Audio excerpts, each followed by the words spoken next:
Kamuoyunda ana dilde savunma ve eşlerle görüşme yasası olarak bilinen 6411 sayılı yasa çıktı, onaylandı, resmi gazetede yayınlandı.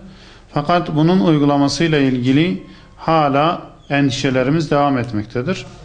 Müvekkilim Fikret Bayram %92 vücuttan yoksun olmasına rağmen ve başkalarının yardımıyla hayatını devam ettirmesine rağmen şimdiye kadar bu müvekkilimizle ilgili herhangi bir işlem yapılmamıştır.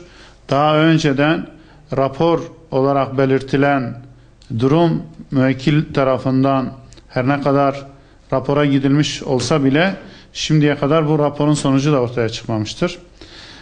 Müvekkil kendi başına yalnız olarak hayatını idame ettirebilecek durumda değildir.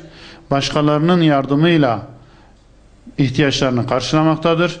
Bizim bu müvekkilimiz ve diğer ona benzer birçok insanla ilgili henüz uygulamada herhangi bir sonuç görmüş değiliz.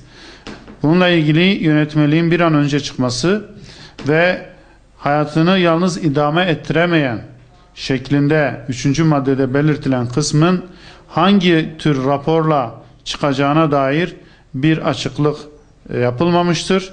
Bu nedenle müvekkilimiz halen içeridedir. Bu düzenleme ile ilgili yönetmeliğin bir an önce çıkması ve hayatını yalnız idame ettiremeyen şahıslara yönelik bir an önce uygulamaya geçilmesini talep ediyoruz.